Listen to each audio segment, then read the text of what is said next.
They entertained the world with their strength. The empire celebrated them like heroes. Crowds screamed their names inside stone arenas. But behind the cheers, beneath the Colosseum, far away from sunlight and freedom, there existed another world, a hidden system of control, fear, and silence. A world where women brought to Roman complexes were subjected to rules, restrictions, and a life that slowly erased their identity. A life many described as a fate harder than the arena itself. This is the story Rome never wanted to be remembered. A story buried under centuries of dust, until now. You're watching Biography Plus. To understand what happened to the women who entered the gladiator world, we must step away from the arena and enter the ludi, the training schools. These were not ordinary institutions. They were tightly controlled military-style complexes where discipline ruled every hour, every step, every breath. Gladiators lived by harsh schedules. Every minute of their day was monitored. They trained, rested, ate, and slept according to strict rules written by their owners. But the women who entered this environment had a very different experience. They were not fighters. They were not students. They were not citizens. They entered a world where their choices were limited, their movements restricted, and their voices silenced.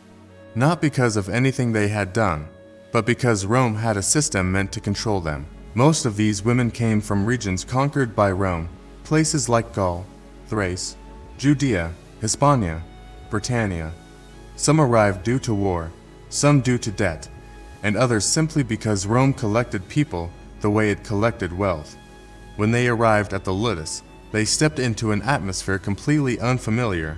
Tall stone walls, doors that open only from the outside, narrow hallways lit by torches, guards standing in formation, and gladiators training under intense discipline. It was intimidating, overwhelming, and designed to make them feel powerless. Rome believed order began with fear, and fear began with separation. The women quickly learned the rules, not written on paper, but enforced by daily routine. Rule 1. Never walk without permission. Rule 2. Never speak during the men's training hours. Rule 3. Never look directly at officials. Rule 4. Always obey the guards. Rule 5. Never attempt to escape. Breaking these rules didn't lead to graphic punishments, but the consequences were psychological: isolation, loss of privileges, removal from shared spaces, long hours in quiet, confined areas where they had nothing but their thoughts. Rome believed emotional pressure was more effective than physical punishment. And over time, it worked. Women began moving less, speaking less, thinking less. Their identity slowly changed from people to shadows. Gladiators were not the villains in this story. In truth, most of them were victims themselves. They were controlled, monitored, and owned just like the women were. But Rome used them as part of the system. They guarded corridors, supervised movement, maintained order, and carried out daily routines. Not because they wanted authority, but because the empire demanded obedience. A gladiator who failed to follow orders risked losing food, rest, or rank. So the women and gladiators shared a strange relationship, both trapped, both controlled, both surviving under the same shadow. Some formed silent alliances, a shared nod, a discreet act of kindness, a passing of water, a moment of humanity in a place designed to eliminate it. These small acts were often the only light in the darkness. The women's daily life revolved around cleaning the training grounds, sorting equipment, carrying water, organizing supplies, washing garments, assisting physicians, preparing herbal remedies, and maintaining the complex. These tasks weren't violent, but they were exhausting. The environment was loud, hot, crowded, and filled with constant pressure. Training was intense. Weapons clashed, men shouted. Instructors barked orders that echoed across stone walls. Women worked in the middle of all this with no protection, no privacy, and no control over their time. It was not pain that broke their spirit. It was the endlessness of the routine. Every day was the same. Every week was the same. Every month was the same. Monotony became its own kind of prison. Rome understood human psychology better than any empire before it.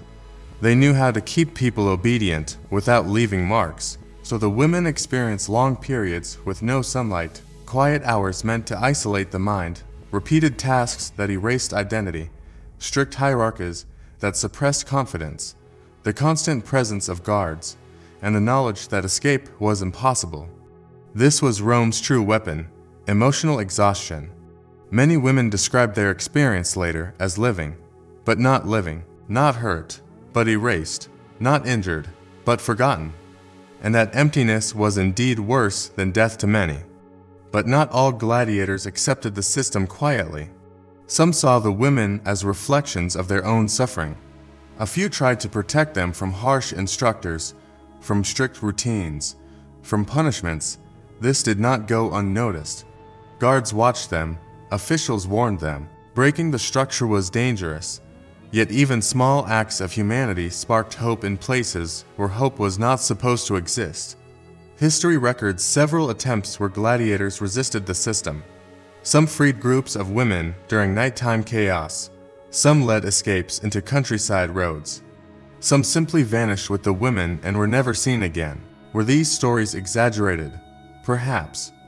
But Rome itself admitted that women went missing from gladiator complexes during turmoil. Which means some did survive. Some did escape. Some wrote new lives for themselves, far from the walls that tried to erase them. Rome glorified power. It celebrated strength. It built monuments that stand today. But behind those monuments lay the stories of people whose voices were never heard. Gladiators who died unnamed. Women who vanished from records. Lives lived in silence. Their suffering wasn't physical. It wasn't violent. It wasn't graphic. It was something much deeper. A slow erosion of identity. A life without choices. A future without freedom. This was Rome's darkest truth. A truth history nearly forgot, but not anymore. You've been watching Biography Plus. If you believe history still speaks, don't forget to like, share, and subscribe.